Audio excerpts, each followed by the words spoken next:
So, Bubba, can you just maybe address the kicking situation and what the outlook is like heading into this game? Yeah, I mean, like Coach kind of hit on it in his media thing. We're working through it, and he's working through it. So we feel we have a lot of confidence in him to get it right, and we think that this is the best thing just for him to be able to work through it. So So What why was do you it need a about- kicker on the practice squad then? I'm sorry. Why did you bring in a kicker on the practice squad? I think it's just an option. It's an option to have. Yeah. What was it you liked about him? I'm sorry. What was it you liked about Andre? Well, he was at the workout whenever we before we signed Riley. Had a good workout. Was accurate. Obviously, a younger kid has a good leg. So And it seemed like, oh, go ahead, Aaron. I'm sure. Where is Dustin at, like physically and mentally? Because when he talked after the game, he mentioned like feeling like he had the swing thought down, and then feeling like he lost it throughout the week, and then didn't have it going into the game. So just where's he at right now? yeah, I thought he hit the ball pretty decent during the week.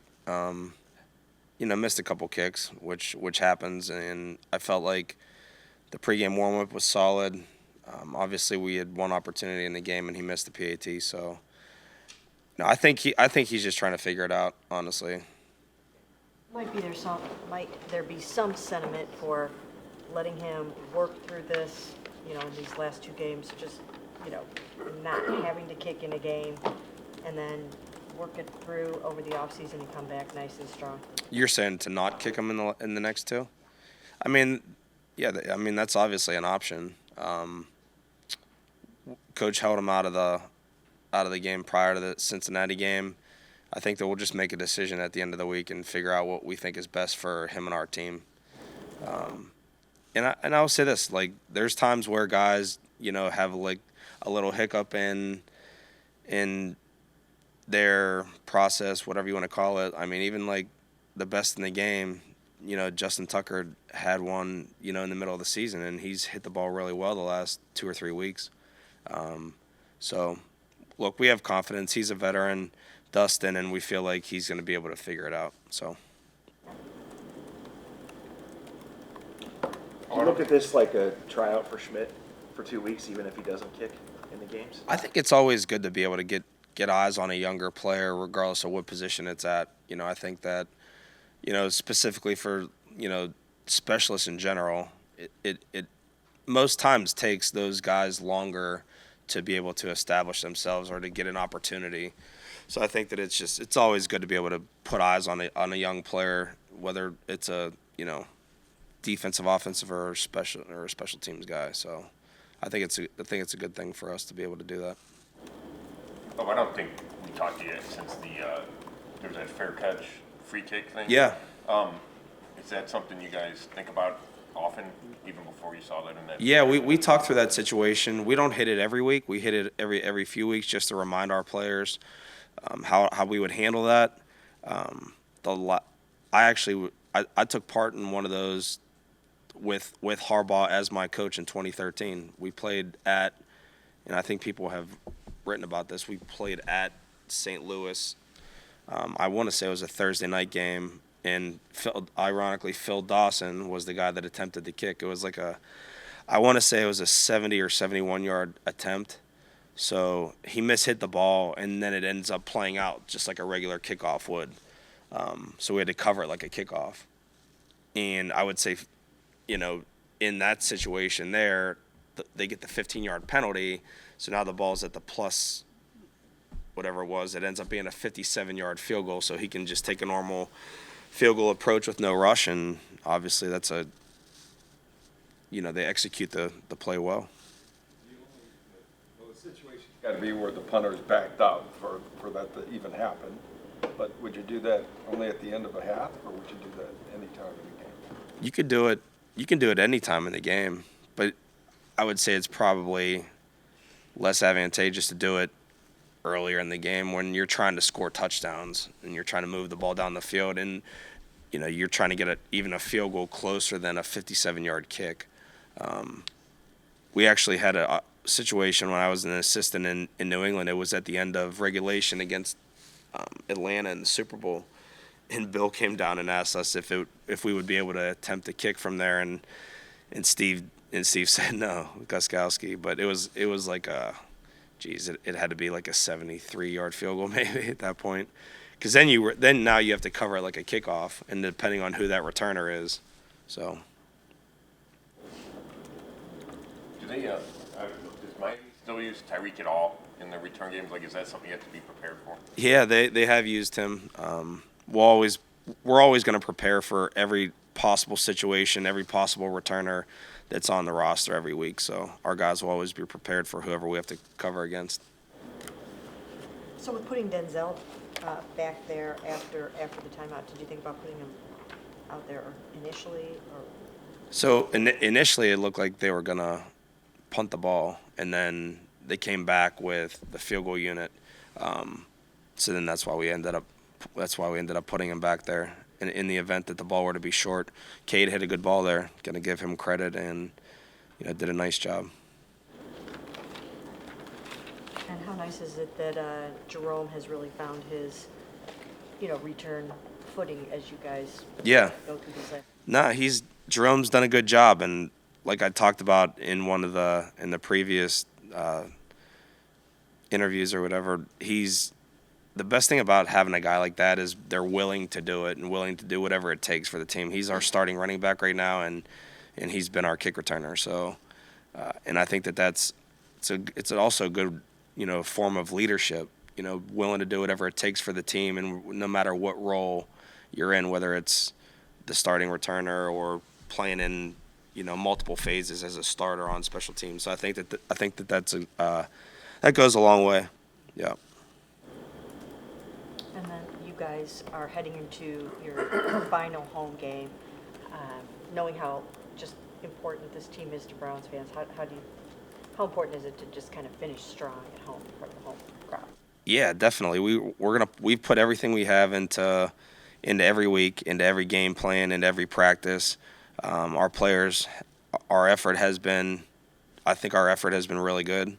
Our execution in all three phases has not been to our standard, and hopefully we can put a good product out there the next 2 weeks. We're going against two really good football teams that are still, obviously Miami's still in the playoff hunt, and the next week obviously we got another division game. So our focus is doing everything we can to win the game this week. So make our fans proud. How would you sum up Dorian's game? I think Dorian made a lot of good plays, and there was a lot of you see some of the physical traits. But I think there's definitely some things we can improve on. We missed a couple things just from a ball placement standpoint that I think we could get better at, and then obviously some of the turnovers we have to get corrected. And that's something that we're going to continue to harp on and emphasize just to make sure we got to continually focus to get those things corrected. You think you could call a game where the pass-run ratio isn't so lopsided? We're always looking to stay keep a defense off balance, whether it's run the ball, throwing the ball. The more I think you don't get into having to be in a 2-minute mode at the end of the game. That's going to help that, and I think we're going to continue to work for that. Are you prepping for Dorian to be the quarterback Sunday? Yeah, as of right now, I would say Dorian's healthy. He's going to be our starter for this week, and we'll move forward with that mindset. And with him, how can he kind of help the protection? It felt like obviously he had like 5 sacks, but he's running around a lot back there. Like, do you think he could have done some stuff to help that protection better? Well, I think when you talk protection, it takes everybody, and I think that definitely the quarterback's a part of that. So there's plays where a guy like him, extended some plays and made some big plays with his feet and got out of the pocket and did some good things. So there's definitely a balancing act you have to have when you have the physical abilities that Dorian has. So we want to make sure that we're doing our best to not put ourselves in situations where we're behind the chains by taking sacks and things like that. So the biggest thing for us is continually focus on, hey, there's a time and a place to try to extend plays, and worst case scenario, if we got to throw the ball away, let's do it and live to fight the next down and not put us behind the chains. What's the challenge of trying to develop a young quarterback in live games? Look, I think when you look at Dorian, this is his second year, but still not a ton of starts under his belt, to your point. So I think there's definitely a learning curve, and we'll continue to develop that. You want to give him opportunities to be successful in the pass game so he feels confident. So I think that's where, a balance of what you're doing to make sure you're giving him some premier looks to throw the ball on first and second down, while at the same time being able to run the ball in those situations too. So I think that balance of being able to do both, so it's not, run and then throw it on the hardest down to throw it on, So we got to continually work for that balance so that he can see good looks and we can, skip some third downs on offense and move the ball. Do you see enough of those physical traits that lead you to believe that if you guys keep honing it and coaching it up and all of that he has a good future as a starter in the NFL? I think right now, I'd love to be able to answer the question. I'm just so focused on what we're trying to accomplish right now. I think that all quarterbacks improve as they get, into the league and they get reps and they get game reps. And I think Dorian's going to continue to grow as a player with every single rep he gets. And where that leads in the future, is to be determined. But, hopefully right now his focus and all of our focus is really on winning this game. Has he been working with Jameis, and what's the exchange been like between those two? Yeah, they've been great. I mean, that room is a very good room from a working together standpoint, and talking through what each other sees, and Jameis has been great with that with him. Jameis is a true pro, and I really appreciate him being in the room from day one, when Deshaun was starting to when he took over till now. I mean, he's been a pro throughout everything, and got a ton of respect for the way he handles himself. And I think that room in general has been really good in terms of that communication and trying to help each other be successful.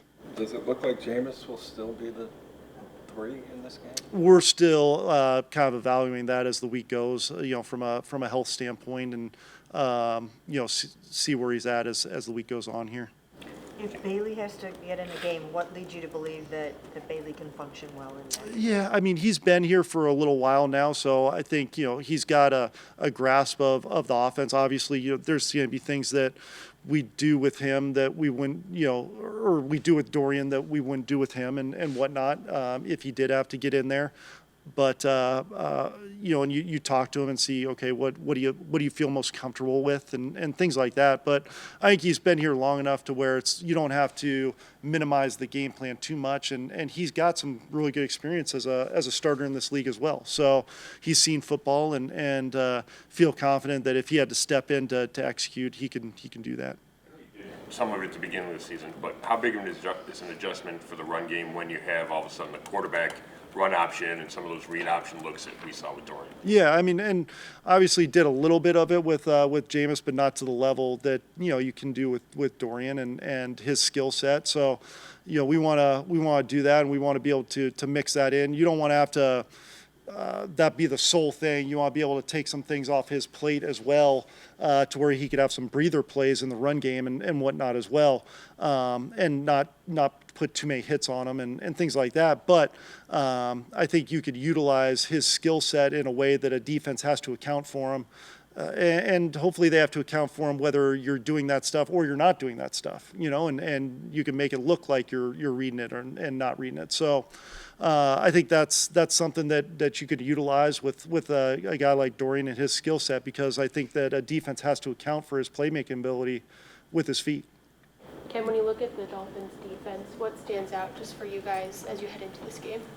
I think one, obviously they've got an elite corner with Ramsey out there. He's big, physical, move him around, does a lot of different things.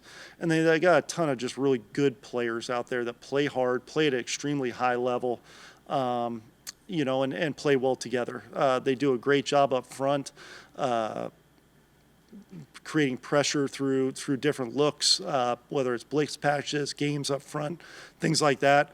It's just they really change the picture on you a lot, and they're not going to sit there in one or two coverages. They're gonna change the coverage picture, change the pressure look. So they give you some variety, but there's not a lot of busts. There's not a lot of guys running free. So they do it in a responsible way that they can handle, and they do it at a pretty high level. How about David? Do you expect that Dorian might have David available to him, knowing that he suffered a knee injury in this game? Yeah, I think that's something we're taking day by day, week by week, and kind of see how the week goes right here and everything. So I think that's something that's just going to constantly be evaluated to see where David's at as he's going through that. How how helpful was it to you guys that he got out there and was able to do what he could do when he probably could have used maybe another week off? No, I mean, obviously Dave's an extremely tough human being and a great competitor. You want to be out there for his teammates and do what he can to help us in that game, and clearly provide us a really good spark in that game. So obviously he's a guy who's going to battle through things and constantly push himself to help us in whatever way he can. And definitely I know his teammates and us as coaches were appreciative for him to be out there and doing what he did. When you look back at the Bengals game, only 3 targets for Judy. When you look back at it, were you respecting the Cincinnati defense too much? I think every game's different, every game plays out differently in terms of what a defense is doing and how it unfolds. So, I think that's always the case. And JJ's a big part of our offense, and we always want to try to incorporate as much as we can, and we'll continue to look to do that as weeks go on. We've seen the 2 really long runs from Jerome the last couple of games. What do you see from him on a play-in, play-out basis, especially now as he moves into that number 1 role with Nick out? Yeah, obviously he's an explosive player.